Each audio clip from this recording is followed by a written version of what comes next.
Sorry, we had a little bit of technical issues, like always seems to happen, even if you're trying to be super prepared. Um, anyway, so welcome. We can do quick introductions. My name is Stephanie Patton. I'm the Adult Education Coordinator from the Utah State Board of Education, and here with me is Danielle Peterson. You want to introduce yourself? Sure. I'm Danielle Peterson. I work as part of Stephanie's team as an adult education specialist at USB. Morning. Bethany and Michelle are also with us today. I don't know, do you guys want to introduce yourselves? I'm Bethany Marker. I'm one of the school counseling specialists here at USBE. And I'm Michelle Golightly, the other school counseling specialist at USBE. So we're super excited to be with you today. We've had lots of conversations between school counseling and adult education, and with a special education team as well at Utah State Board of Education, just trying to figure out how to make things work better for all of you guys. So today we're just going to talk about navigating adult education and other alternatives for 16 to 18-year-old students on the brink. I'm just going to dive in and give you a little bit of context about adult education. So this is our mission. We provide transformative, learner-centered, high-quality, evidence-based education that leads to sustainable employment and personal success. So that's what we strive for, trying to help move adults further along and closer to success in their personal lives. So we provide three basic services in adult education. First of all, adult basic education. So if someone is below the 9th grade level with academic skills, we provide instruction that way. An example of that might be in San Juan School District, where we partner with actually the Utah State University Extension there to provide developmental classes for students who are beginning USU and are lacking some of the academic skills that they need. We also provide adult secondary completion, and a lot of times if you speak to someone about adult education, they'll immediately say like, oh, you do the GED. And we do the GED, but in Utah, we also have the opportunity to provide adults of all ages a 24-credit diploma, which is really a great option for students. So we do both of those. And then the third service that we provide is English language acquisition. So we work with non-native English speakers from all around the world to provide them, well, who are currently living in Utah, to provide them with English language skills. And that's a really great service that we provide as well. I should say, and I don't think this is on any of the slides anywhere, but I should say that our services are specific to students who are 16 years of age or older and are out of school, right? They're not currently enrolled. So last year we served over 23,000 students, and of those we served 4,240 16 to 18-year-old students. So that was a considerable portion of our, I think it was like 18 or 19% of our students were 16 to 18-year-old students, so students that you would be working with. And of those 4,240 students, we did award 570 diplomas or GEDs. We do most of our work, most of our programs are located in school districts, 40 programs in total, but 3 of those are community-based organizations. So we have coverage in all the school districts across the state. Not every school district has a program, but they partner with neighboring programs to provide those services. So no matter where you live in the state, students should have access to an adult education program. We also have 26 correctional facility programs, which I think is super cool and offers opportunities for students in correctional facilities to continue to grow and develop academically. So when we're talking about adult education, what we know through different studies is that students need to stay with us for a little bit of time in order to see like real progression in academic levels. This research showed that at least 100 hours of attendance is where they start to see academic skill development, right? Similarly, research shows that if students stay with us for 100 hours of adult education, then they see an average increase of $9,000 per year in income, which is significant, right? And so when we're thinking about, it's not enough just to get them to come over to adult education and enroll. We really need them to stay and engage with adult education for some period of time before we start to see meaningful increases in outcomes of any sort. And so what we did, we actually looked at our 16 to 18-year-old students versus like the adult education population as a whole in general. And actually our 16 to 18-year-old students stayed just a little bit better than our general population. So you can see not as many of them are leaving before 12 hours. That's a smaller portion because they're staying more than 100 hours, just a little bit better. So that's good. We can serve those students and they do a little bit better. Probably a lot of that is because 16 to 18-year-old students don't have quite the number of barriers as older students, right? They're typically not working full-time and taking care of family and doing all of the things, having all of the responsibilities that an adult has. What we also looked at, we took the 16 to 18-year-old students and we data matched them back end with UTREX to see like where they were coded from and what the last grade they were enrolled in. And what we saw was that the majority of students actually were leaving K-12 and going to adult education. So they had to be enrolled in adult education. And then we looked at where they had left their last enrollment was. And typically it's 11th grade, right? And, that's within the realm of possibilities, that's fine. But what we really want to see is keeping them engaged in K-12 for just as long as possible. Adult education is really awesome, but K-12 can offer so many more resources than adult education can. And so the longer you can keep them engaged in K-12, the more resources they have opportunities to engage with. And that's going to be a better outcome for all involved. So what happens when a student walks in and says, hey, I really want to enroll in adult education? What's the process for that? Well, first of all, they need to complete an HSE candidate and adult education eligibility form. Now, these aren't posted anywhere. So if you don't have access to an HSE candidate and adult education eligibility form, the only way really to get access to that is to reach out to Danielle or I, and we can email those to you so that you have it on hand. The purpose of the HSE candidate and adult education eligibility form, which I know is a horribly long and cumbersome name, we've tried to shorten it, but just can't get around it, is really threefold, right? To make sure that to verify that they're withdrawn from K-12 and to make sure that the parent's giving permission for them to enroll in adult education and making sure that they understand kind of the ramifications of enrolling in adult education and completing a GED or another diploma through K-12. And so your role as a school counselor is to make sure that you're providing the counseling that and ensuring, right, you're even signing your name that they understand that process and what's going to happen. We did want to just note that there's a newer version that we put out, I think, the very beginning of last year that has just a little check mark that says has an IEP. And we really want to make sure, and you can check it yes or no. We really want to make sure that we're identifying IEP students before they come into adult education so that we're making sure that they receive the services that they're still eligible for. And anyway, so again, if you don't have the updated form, reach out to Danielle and I, we can email that to you.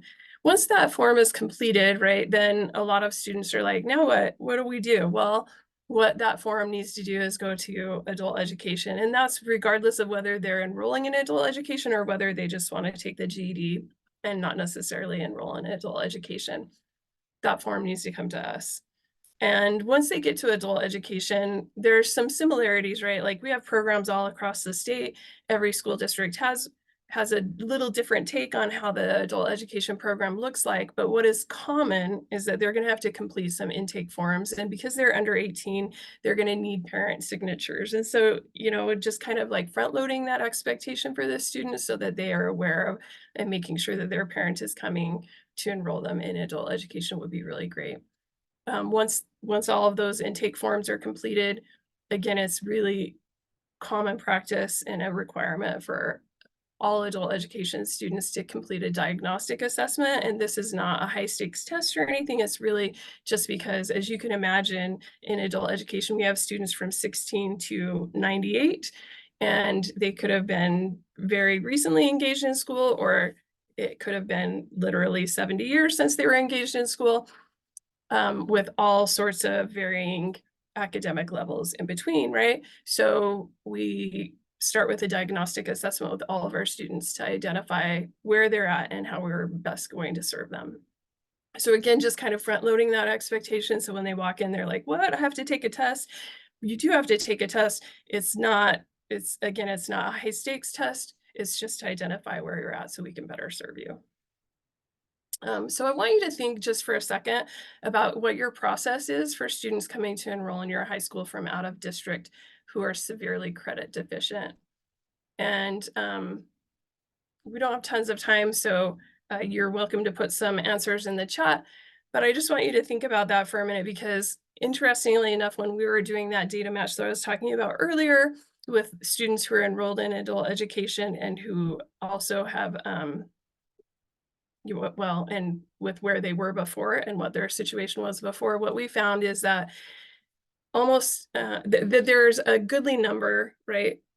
Almost all the districts were serving students who were out of district in adult education. And we've heard some complaints or concerns, maybe is a better word, from districts or programs around the state, that students are coming in and then just being pushed automatically to adult education when they're coming from out of district. Maybe they're youth and care students who have been placed, you know, outside of the district. They're coming back, they're credit deficient, and they're being pushed into adult education, or different scenarios, right? They've just moved into the district, but they're severely credit deficient.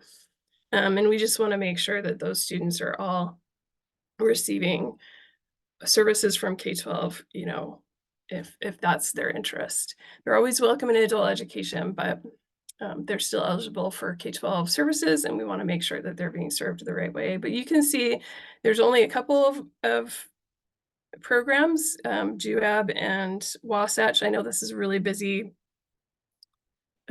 graph, but only GUAB and Wasatch have 100% of their students who came from in-district. Most programs had at least some who were coming from out of district, and some were all out of district, like North Summit, Park City, and Sevier.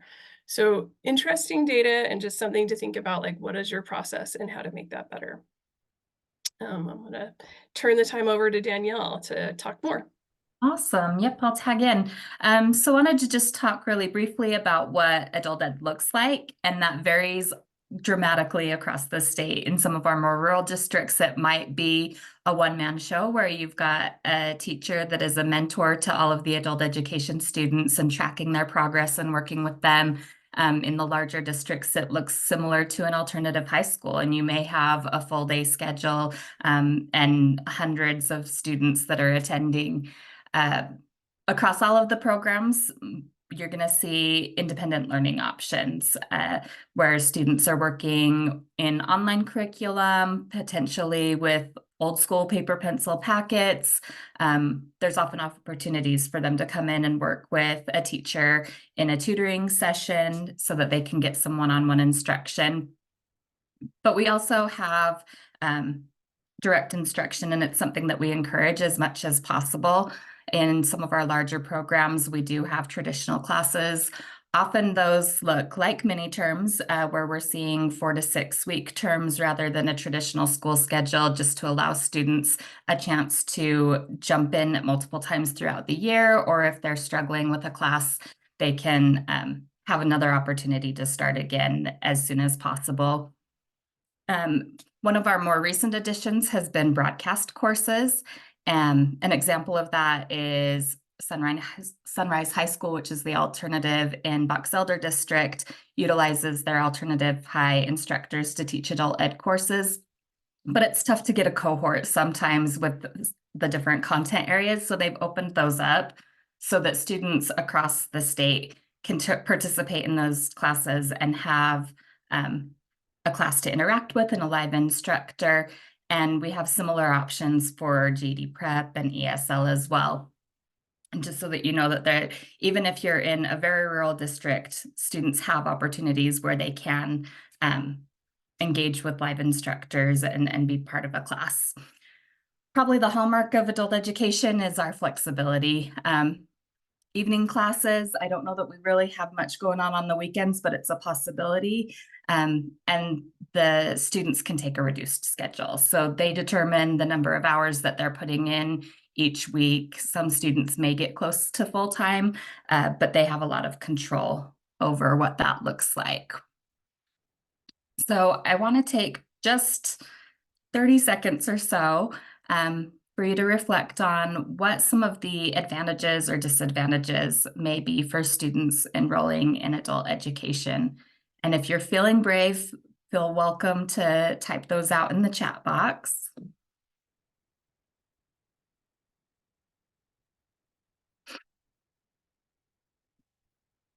But we can probably move forward, Steph. As Stephanie and I talked, these were some of the things that we identified. Again, advantages is that flexible scheduling, and you're seeing smaller class sizes, individualized instruction. We do the 24 credit diploma option, which for some students may feel a little bit more attainable. There's no deadline, so students can work through courses at their own pace, which you can see we listed as both an advantage and a disadvantage, depending on the motivations of the individual. Over in the disadvantages, we do have fewer supports in adult education. We have significantly less funding.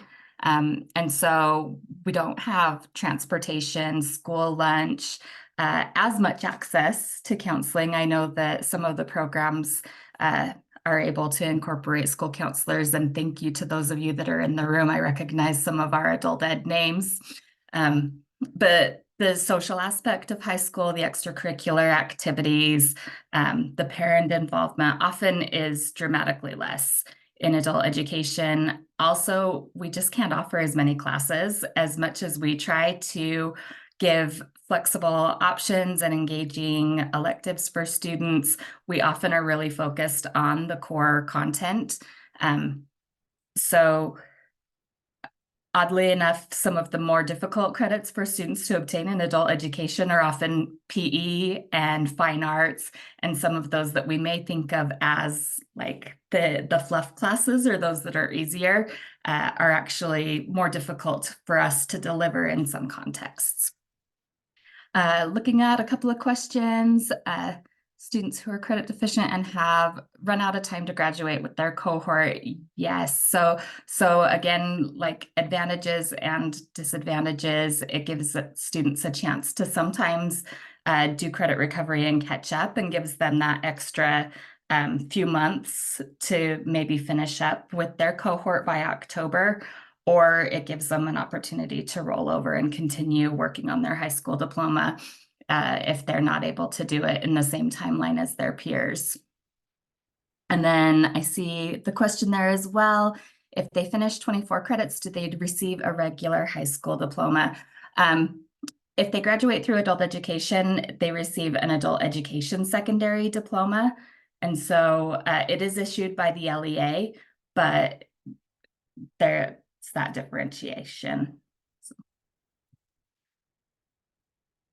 All right, let's move forward. So as we talk to students, some of the things that we find that they're asking for, the reasons that students come to adult education are for those flexible scheduling options, being in a small group or having individual attention, and getting contextualized instruction that feels relevant. It's things that they can apply right away or tied to a specific career pathway. And so kind of keeping those things in mind, we would love for you as counselors to consider the different alternatives that you can provide on within your schools that may help meet some of those needs. If you have the ability to maybe create a more flexible schedule for a student, let them have a delayed start time, or do a work-based learning opportunity so that they can work part of the day. There's a lot of flexibility out there. And so identifying what is kind of the driving need that's causing students to not want to be part of a traditional school and seeing if we can fill that. So Stephanie and I put together a little handout with a 5-step process as your counseling students that are considering adult education. And I will drop that link in the chat for you guys so that you have access to the Google form.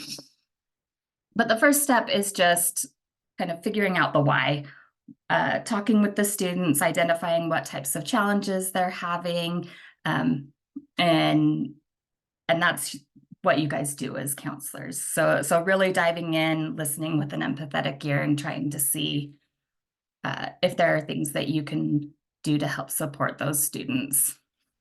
From there, once you kind of know what their rationale is and what they're facing, you can explore all of the different alternatives, adult education being one of them, but there may be various alternatives that might help fill some of those needs once you have a better understanding of the students' why.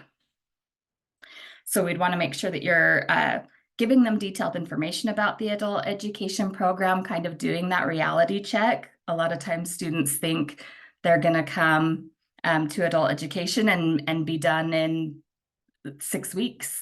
I'm just going to go take the GED. It's going to be fast and easy. And then they get over to us and realize that the rigor level and the standards-based instruction is just as challenging as what they were experiencing before. And then also the program structures vary so much across districts. So just letting them know kind of what they're getting into and if that's really filling the need that they're looking for. From there, you're going to assemble your Avengers, gather your team, make sure you're working with the parents. As Stephanie mentioned, if the student has an IEP, you want to make sure that you're involving special education and calling an IEP team meeting and coordinating with your adult ed staff. If you don't know who those people are in your district, please find out. They want to work with you and share the information about their programs. From there, it's all about putting together a plan with the student, work with them to set short and long-term goals and put together a transition plan so that it's not, here's that form, go see adult education. How are we going to help them make that transition? If it's something that we can do gradually, that's fantastic. Maybe it's, hey, can we finish out this term so that you get all the credit for the classes that you've already started? Or can we work through the remainder of this year, and then in June, when your classmates walk, we'll have you work in adult education to complete your remaining credits, and just kind of figuring out what that transition plan is going to be. And then finally, just providing support and continuing to make contact with the student, be their cheerleader, celebrate their achievements, so that it's not just like, see ya, you've moved on to adult education. You saw our retention information as Stephanie shared. We lose a lot of students in those first few hours, and a lot of that has to do with the supports that the student receives and what that handoff process is like. So we would love to collaborate with you. Stephanie and I are both licensed school counselors, and we love you. We feel for you. You definitely are the front lines, and I don't know where I was going with that, but we're getting close on time. If you have any questions about adult education, we would love to answer them here if we can, or work with you feel free to reach out to us and we can connect you to your local program contacts as well. Anything you want to add there, Stephanie? No, I do think I completely agree with what Danielle said. Counseling is a tough job, like we know that firsthand. But you are really like those who are helping the students make that decision and move from K-12 to adult education. And the more accurate information you can give them and setting those expectations correctly, right, will help them be more successful in adult education.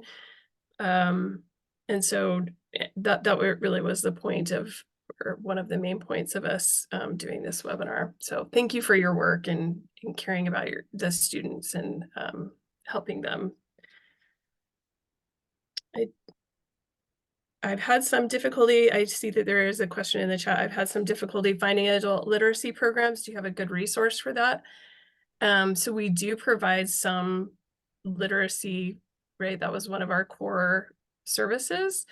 So send them to adult education and we can help with that. I think that's probably, yeah, Danielle just put the link in the chat, but on our main page on schools.utah.gov under adult education, we have a program directory. So if you're not aware of where the location is in your school district or wanting who the contact is or how to get in touch with adult education, that program directory is going to be super helpful. Do you have models of having special education services within adult ed? Do you have a special educator as part of an adult ed team? So we've been working on this really pretty intensively the last couple of years, trying to make sure that adult education programs are providing special education services and making sure that special education in the district is aware that adult education students are still eligible and legally, I can't think of the word that I want, but anyways, they should still be receiving an adult education. We do have several adult or special educators who are located in adult education programs. Oftentimes what happens, depending on the size of the program, is that a special educator spends just a portion of the day in the adult education program because, if it's a small program, you may only have a couple of special education students, but there are larger programs that have full-time special education teachers who are assigned, like that's their assignment as an adult education period. When students enroll in an adult ed, they are not allowed to come back to the high school program, are they?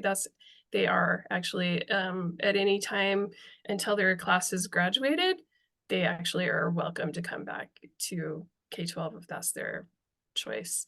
And because the credits that are received through adult education are accredited, then those credits can come right back and be put towards their normal high school diploma.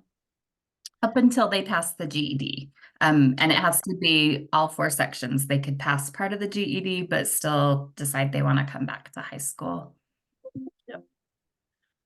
And then there's a Stephanie, question about, and Danielle, will you elaborate on that? Because that's one of the things that comes up, especially when you get, there's some charters on this call and some just other folks that are working in this area. It's like, okay, how does that work? So the form's filled out by someone that says, I think I'm going this direction.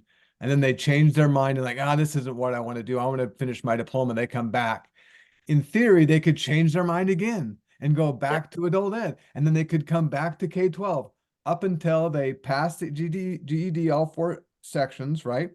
Yep. And or their federal cohort class graduates. At that point, the LEAs that are serving them no longer have an obligation. Yeah, I'm glad somebody asked that question because that's something very confusing for folks that don't see this on a regular basis. Yeah, and that's a little bit different if the students are special education, right? Then that changes those parameters a little bit, but for your general ed students, that's exactly right. They could come back and forth 25 times if they wanted to. I mean, similar to if a student decided they were going to withdraw and homeschool, they have the option to return as long as they're eligible for traditional school. Yeah. There are waivers. Most of our programs, I mean, period, right? Adult education is pretty cheap. It's statutorily obligated to stay below $100 per year. So at the very most, it would cost $100 per year. Any of those fees, though, can be waived. There again, that's statutorily obligated that any of the programs provide a fee waiver process for anyone. And many of them don't charge fees anyway. So it just depends on, but there is a way for students to not have to pay a fee if that's an issue. Yes, a student is a student allowed to go to another district's adult ed program if they aren't satisfied with the services at their local adult ed site? That is yes. There are not the same types of boundaries that are even exist within districts. For K-12 students, if a student wanted to attend, lived in St. George and wanted to attend Cash's adult ed program, they could do that. There would be you know, they still have to be tested and stuff like that, but many of our programs provide distance education opportunities anyway. So yeah, they can go wherever they want. How do students access the online GED prep option? That's depending on whether you're talking about an online GED prep option through adult education or just in general. If the student, there's no obligation for a student who's taking the GED to engage with an adult education program beyond turning in the form so that they can clear the alerts on their account. If a student is trying to take the GED and they're between 16 to 18 and their class is not graduated, when they register to take the GED, there will automatically be 2 alerts on their account. One's an age and one's a jurisdiction review. The only way to clear those is to turn in that HSE candidate and adult education eligibility form to an adult education program where they can clear the alerts. So if the student doesn't want to engage in adult education, they can go prep, and there are online GED prep options even through GED.com. There's some on the study tab, there's some options to do some prep. If you go to Utah Online Library and look for the Learning Express library, there's some free options for prepping for the GED on that. If you have a library card in the state of Utah, you can access that free. There's publishers that provide both print and online options for prepping for the GED. All of those are available. If they want more of a guided approach, which is I recommend, right? It's going to be a good option as well. Then they can come to adult education and enroll, and we'll help them through that. Did we get all of the questions maybe? It looks like we missed one from Shauna. Does a school have a right to say no, specifically a charter school? And I'm assuming that's with a student returning to their traditional school after withdrawing. No, if the student's eligible for K-12 education, like their class is not graduated and they haven't completed the GED, no, you really can't. That student has a right to education and you can't deny that. Any other questions that we didn't cover? I love this. Thank you for all of those great questions. I just wanted to clarify, when you said that a youth can move from adult ed back into high school, back to adult ed, those credits that they've earned in adult ed go with them, correct? Yep. Okay. They should go with them. Right. And Jessica, your question, do they still need to turn in that form if they've turned 18? If their class has not graduated, yes, they still need that form. If their class has graduated and they're 18, no form required. They can just enroll. But if they're 16 to 18 and their class has not graduated, they do have to have that form. Any other questions?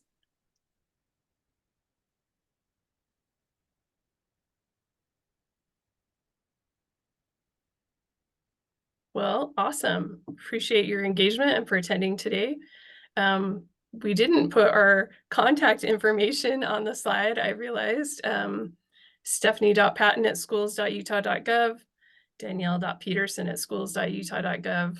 And I did put those in the chat. Yeah, feel free to reach out to us.